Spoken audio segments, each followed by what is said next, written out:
Slovenskej na Kreslingovej 23 v Bratislave a tešíme sa na to stretnutie. Ďakujem pánovi inžinierovi Vyščákovi a teraz by som poprosila o slovo pani Jelenku Šubiakovú. Nech sa páči. Ďakujem veľmi pekne. Ako vidíte na vašej vývesnej tabuli, som tu v rámci Hlaholskej akadémie Domu Matice Slovenskej v Bratislave. My sme totiž založili túto Hlaholskú akadémiu preto, aby ľudia sa mohli, aby Slováci sa mohli ujať svojho vlastného dedičstva. Ako vidíte sami na tomto obrázku, dnešná prednáška bude o prvom písme Slovákov. Nie je to počuť?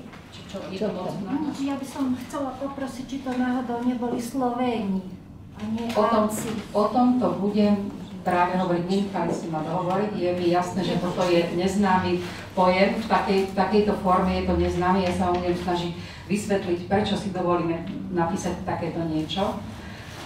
Samozrejme, chcela by som hovoriť približne asi hodinku, možno, že ani toľko, neuvidím, ako to vyjde. A na záver potom samozrejme dám aj vám priestor, môžete sa pýtať, ak som niečo nedovysvetľovala, lebo je mi jasné, že v takom malom priestore nie je možné všetko povedať, čo je potrebné vysvetliť a bohužiaľ v rámci histórie Slovákov a Slovenska je toho potrebné vysvetľovať veľmi veľa od začiatku, pretože všetko je trochu inak, ako nás to učili na škole, alebo ako to máme v bežných učebniciach. Práve preto, ako hovorím, my sme založili túto Hlaholskú akadémiu, kde máme minimálne 4 takéto hodiny a toto je jedna z nich, iba jedna z nich, čo vám teraz ukážem.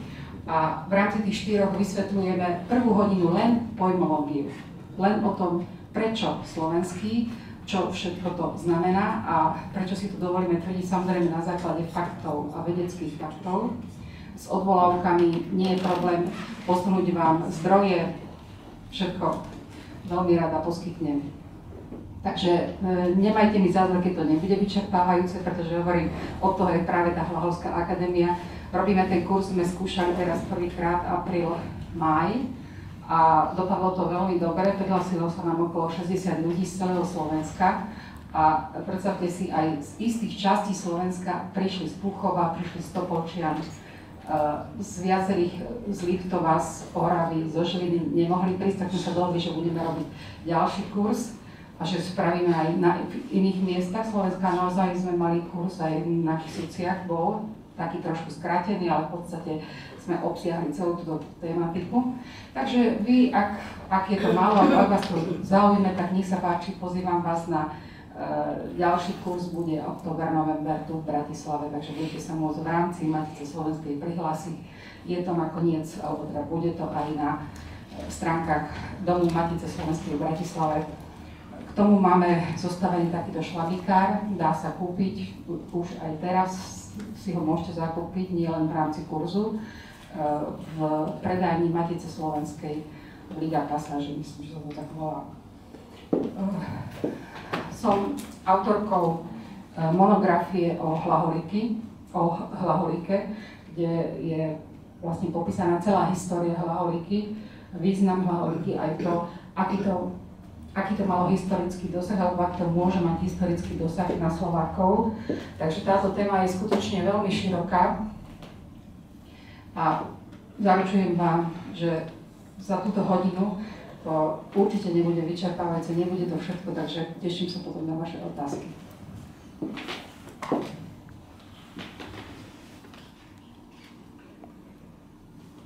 Nebudem veľmi hovoriť tú základnú históriu cieľometodskej misie, myslím, že väčšina z vás ju pozná. Upozorním iba na pramene, kde sú veľmi dôležité momenty z tejto misie spomenuté. Ako vieme zo života Konštantína, tak Rastislav napísal posolstvo byzantskému cisárovi Michalovi, kde vyslovene žiada, a teda hovorí o tom, že my už, náš národ teda odvrhol pohanstvo a drží sa kresťanského zákona, ale nemáme takého učiteľa, ktorý by nám v našej reči, v našom jazyku,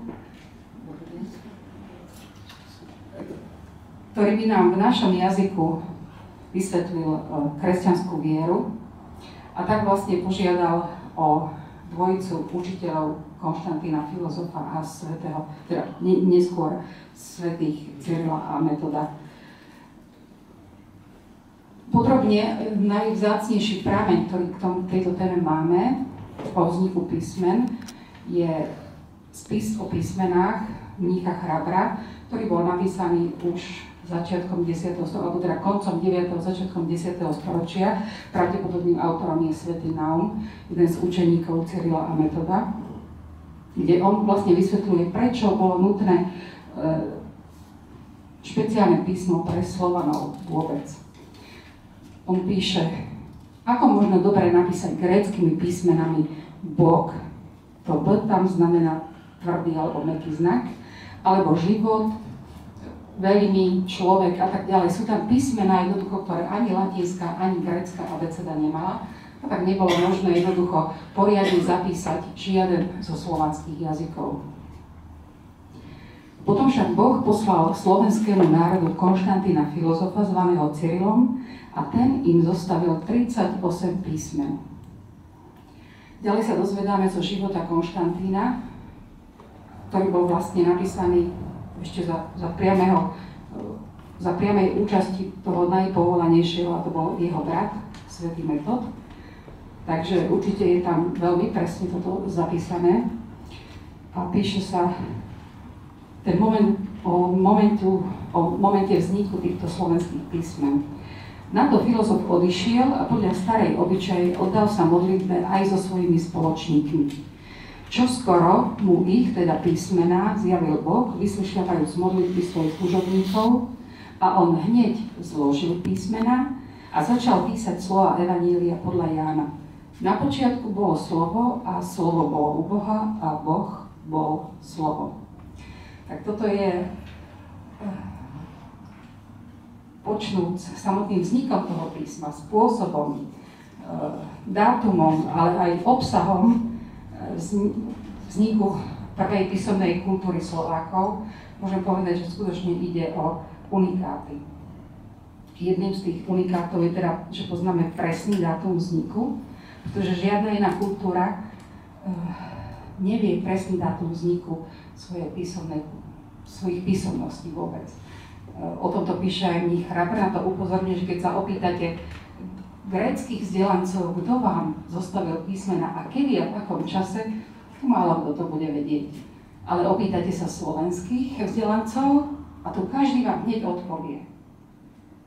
Vtedy a vtedy, presný rok, dátum, ten a ten nám zostavil písmena a budú vedieť presne aj v akom čase, a to v čase kniežaťa Rastislava, Koceľa a tak ďalej.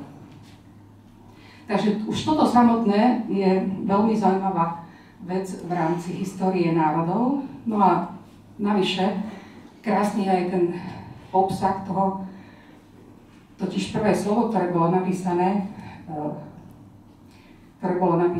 v jazyku našich predkov, bolo slovo priamo Božie, a to Evanílium podľa Jána. Na počiatku bolo slovo a slovo bolo u Boha a Boh bol slovo. Keď si porovnáme, aké počiatky majú iné aj vznešené a veľké národy, ako napríklad Rímania, tak tam je, na prvom mieste sú zväčša také mytologické veci.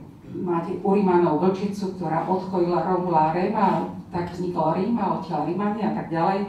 No a iné národy majú rôzne mýty, rôzne báje, ktoré sú buď veľmi nepravdepodobné, alebo teda zachádzajú do takých sfér nereálnych, ale na počiatku slovenskej kultúry stojí priamo Božie slovo.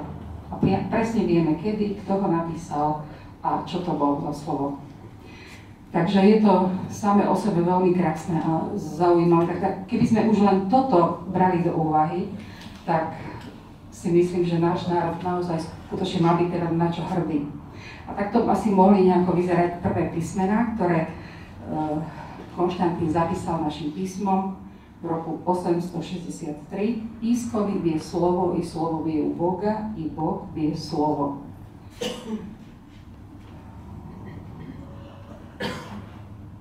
Inými slovami, Slováci dostali už v 9. storočí svoju vlastnú písomnú kultúru, ktorá bola prvá medzi všetkými ostatnými Slovánmi.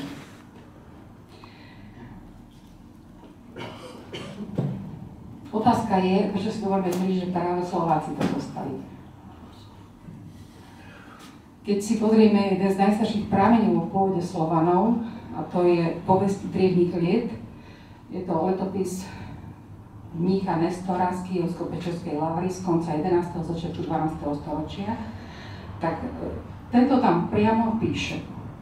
Bol jeden národ slovanský, Sloveni, ktorí sedeli pozdĺž Dunaja, ktorých si podrobili úhory, i Morava a tak ďalej, lebo týmto najprv preložené boli knihy na Morave. Inými slovami, tu máme presne určené, ktorí to boli Slovania, boli to Sloveni pozdĺž Dunaja, a priamo tam tí, ktorých si podrobili úhory. No tak to už lepšiu destináciu a určenie nemôžeme povedať, pretože žiaden iný národ slovanský nemal takéto osudy. Všetci ostatní okolité slovanské národy s staromaďarskými kmeňmi nemali nič. Takže jednoznačne už tu máme jasne ukázané, o akých Slovanov ide, že sú to Slováci dnešní. Ale samozrejme, hovorím, ja tomuto venujem v rámci našej akadémie 2 hodiny. Takže 2 hodiny hovorím o teóriách, o Šafárikovi, o Trubačovovi, o genetických výskumoch a tak ďalej. A až potom prejdeme na túto časť, ktorú teraz hovorím, takže z toho titulu budem sa tešiť na vaše doplňujúce otázky. Inými slovami, Slováci boli prví zo Slovanov, ktorí dostali svoju vlastnú písomnú kultúru.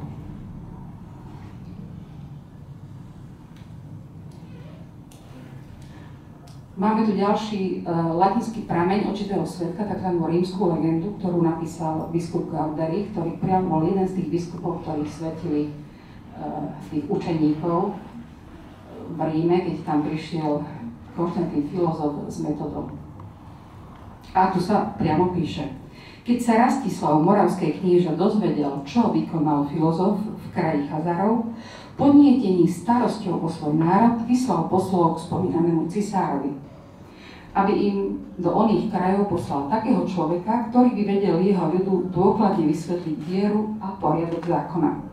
Ja som vyznačila červeným to, čo je veľmi dôležité. Inými slovami, dôležité je, že Rastislav bol tak rozhľadené knieža, európsky rozhľadené, že veľmi skoro po tom, čo sa Konštantín filozof vrátil od Chazarov, sa dozvedel o ňom, čo všetko on vykonal, čo priamo sa píše.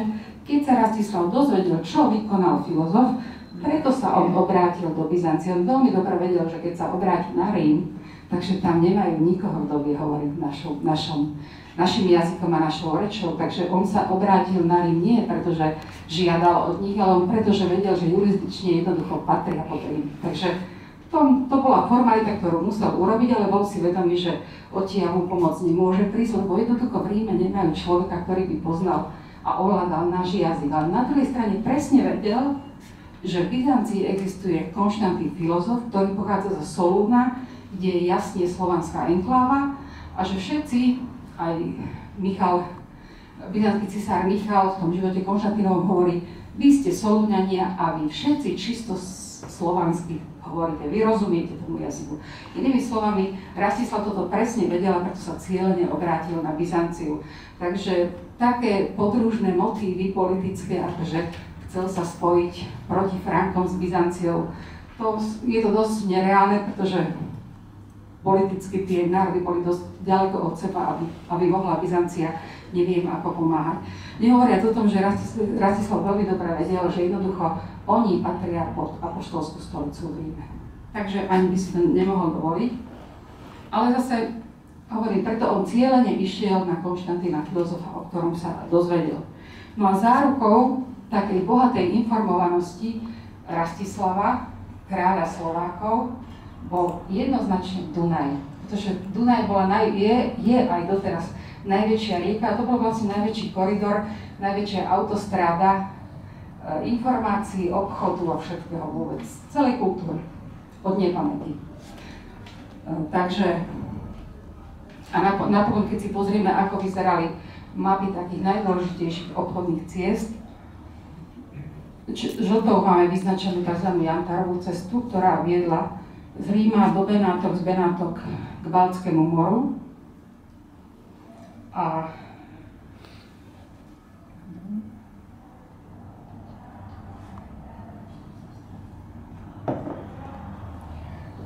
samozrejme kvôli Jantaru, preto sa volala Jantarová cesta.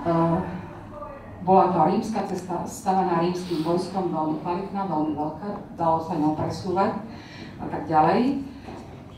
Rímanom to stálo za to, že si postavili takúto cestu až k Baltskému moru, aby sa dostali k Jantaru.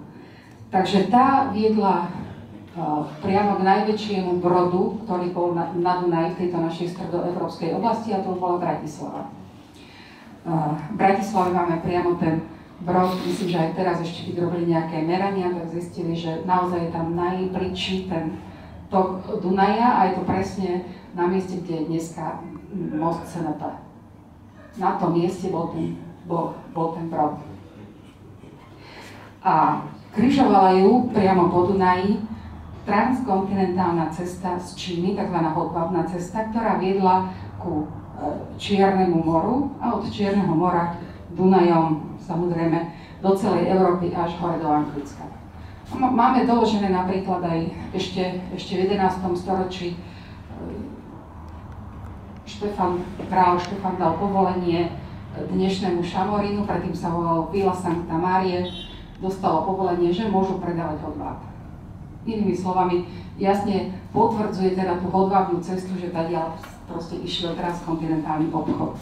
Takže keď si pozrite, kde tieto cesty sa križujú, tak si myslím, že lepšie miesto na hlavné sídlo krajiny určite nemohlo byť, muselo to byť Devín Bratislava, to je jednoznačné. Až do začiatku 20. storočia to bolo každému jasné. Až potom, keď sme sa stali ČSR, tak už to jasné vôbec nebolo a začalo byť jasné niečo úplne iné. To je len na takú orientáciu, aby sme videli, že teraz skutočne Slováci ovládali v tom čase strednú Európu a ten taký najdôležitejší geopolitický bod, ktorým bol Bratislava a Devín. Že išlo skutočne o Slovákov, máme doložené napríklad v zápiskoch slovenských panovníkov Čividale. Čividale je nad Akvileou, je taký bod, skúsim to nájsť, aby ste to aj vy videli. Toto je Čividale. Vidíte tuto? Tu je Aquilea, tu je Čividale a tu sme my teraz v Bratislave. Čividale bolo severotalianské mesto, na konci 8. storočia, začiatkom 9. storočia to bolo sídlo longobardských kráľov, alebo teda jedno zo sídiel longobardských kráľov. A tu vidíme ten kláštor, v ktorom sa nachádzal tzv. Čividalský evanjeliár, v ktorom sú zapísané mená našich panovníkov zhruba z 8. storočia, teda nakoľko ich my poznáme. Tuto máte napríklad konkrétne zapísané na tomto mieste, tu je ten zápis a v tej schéme je tuto vyznačený Rastislav. Samozrejme mám ho aj presne, je tam zapísané Rastislav a všimnite si, že tu je R, A, S a tak ďalej, Rastislav, presne je to tu zapísané a veľmi dôležité je práve to A. Na tomto bazírujte, lebo taký je historický fakt, tu máte doložené priamo z 8. storočia, totiž v tom evanjeliári zapisovali ich, tieto mená zapisovali benediktínsky mnísi, ktorí boli v ten Pietro Longobardo v Čividale.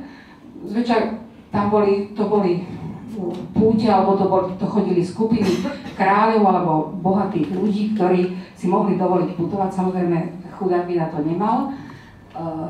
Prichádzali, buď išli do Benátok na trh, alebo išli do Ríma, putovali a zväčša prespávali v tomto Čividale a prinášali do toho kláštora, kde prespávali, prinášali aj dary. A za tieto dary oni potom buď sa za nich modlili, alebo svätú omšu odslúžili, tak aby vedeli za koho, tak si zapísali ich mená. A vďaka tomu vlastne máme zápisy týchto mien a vidíme, že to je priamo zápis, fonetický zápis nemeckého alebo nejakého franského mnícha benediktínskeho, ktorý ako počul, tak zapísal. Takže máme isté, že to bolo A. Rastislav. To je veľmi dôležité.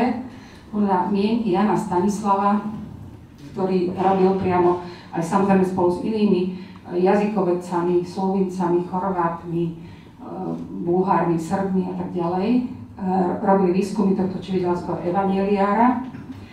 A Jan Stanislav veľmi ako zdôrazňoval práve toto a píše: vážnym ukazovateľom pôvodu kultúrneho štýlu jazyka na Veľkej Morave je meno kniežaťa Rastislava, ktorý sa zapisuje aj niekedy vo forme Rastic, lebo v ľudských análogoch máme zapísané ako Rastic, opäť z A. To Rastislav to bola taká zložená, taká spoločensky vážnejšia a váženejšia forma. A Rastic bolo také domácké, familiárne meno. Familiárna forma mena kniežaťa Rastislava, ako je uvádzaná vo ľudských análogoch Rastic, môže pochádzať iba zo strednej slovenčiny, píše Jan Stanislav. Nejaký iný slovanský jazyk nemôže mať túto formu. Inými slovami, Rastislav musel byť stredoslovák. Keď to zoberieme, tak ľudovo povedané, proste stredoslováci tu boli. Takže ten rod Mojmirovcov, ku ktorému sa vlastne hlási, to boli stredoslováci. Vôbec to nie je tak, ako sa píše v knihách, že to boli moravskí, Mojmirovci a slovenskí Rybinovci. Nie, takto to nemohlo byť. O tom práve hovoria tieto jazykové výskumy Jana Stanislava. Ďalším menom, ktoré máme zapísané, je Koceľ a Pribina. Máte to v tom žltom rámečku, tuto. Koceľ, Pribina.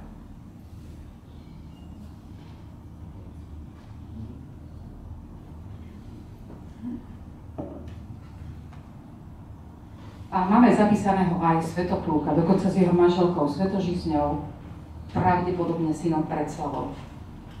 Máte Svetoplúk, Svetoplúk a tak ďalej. Dôležitá je veľmi štatistika v čividelskom evanjeliári.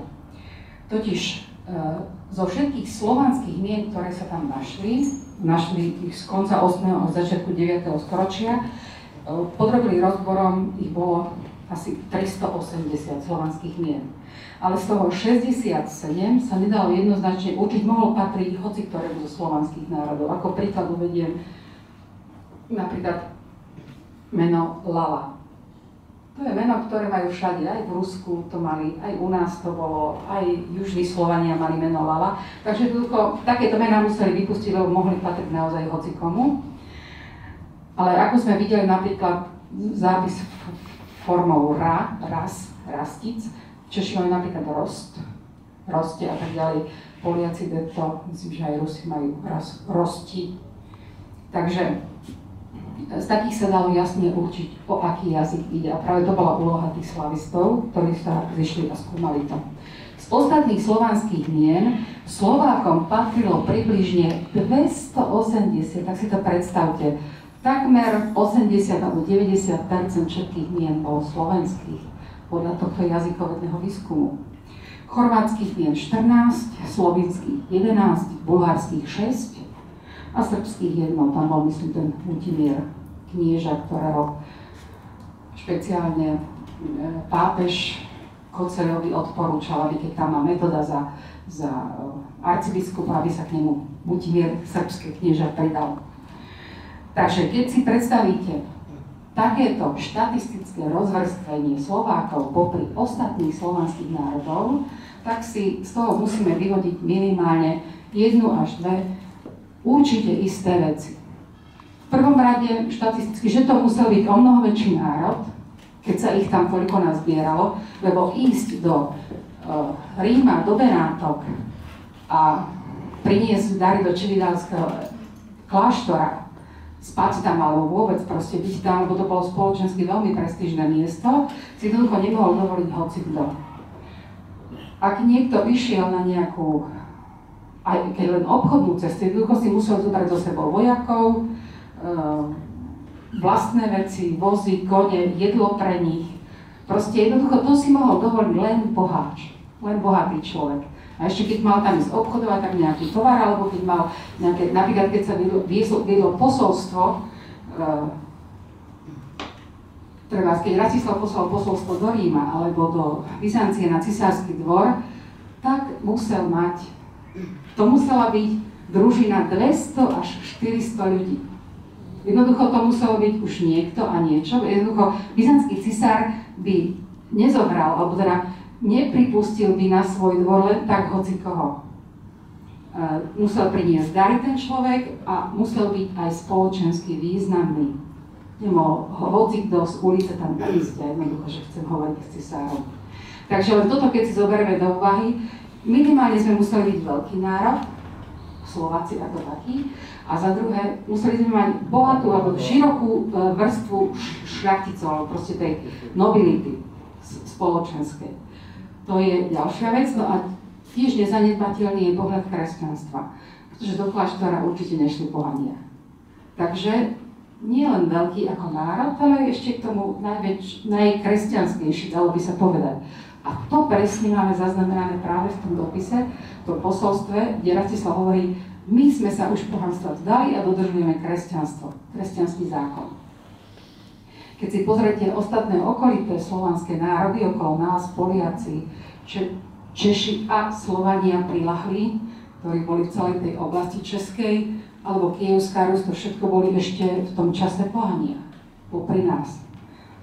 Takže museli sme byť najväčší a najkresťanskejší. To sa dá vyčítať z tejto štatistiky. A Ján Stanislav to krásne uzatvára a hovorí, keď máme pred očami kultúrne činy a politické udalosti v 9. storočí, pozorujeme, že to všetko bolo veľkoryso osnované.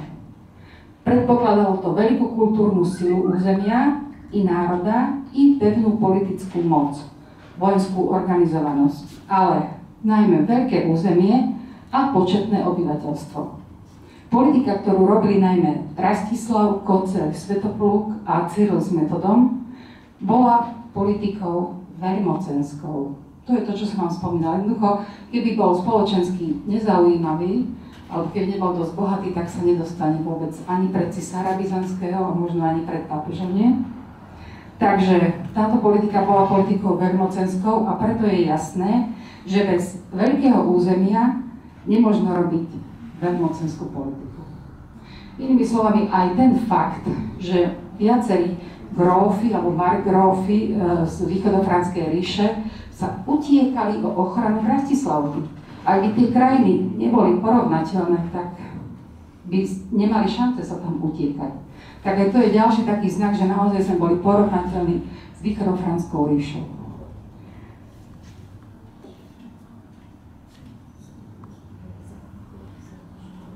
A Ján Stanislav uzatvára.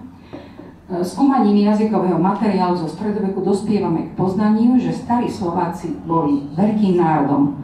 Kultúra, ktorú na podnet našich kniežat pestovali Cyril a Metod, vzbudzuje obdiv vedeckého sveta i po 1000 rokoch. Takže z toho to bude dobre, keď si zapamätáme, že bez veľkej krajiny a veľkého národa nie je možné, aby Rastislav robil takú politiku, akú robil. Bola to totiž politika veľmocenská. Nakoniec dosvedčil to aj Svetopluk, ktorý v tom pokračoval a ešte viac teda tú spoločenskú prestíž Slovákov utvrdil. A keď sa pozrieme na mapu, ktorá sa dá práve z týchto výskumov Jána Stanislava poskladať, vidíme tzv. Etnickú mapu Slovákov podľa Jána Stanislava.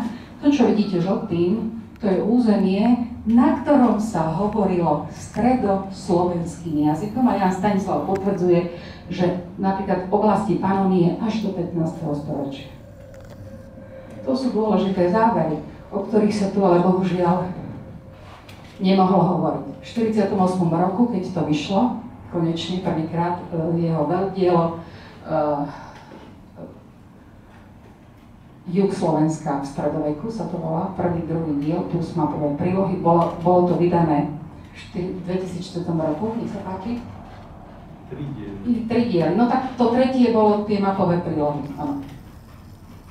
Takže v 48, keď to vydal konečne, tak nastal ten komunistický prevrat a jeho dielo muselo byť skartované, muselo byť zničené a nikto nemohol o tom ani len ceknúť, ani on.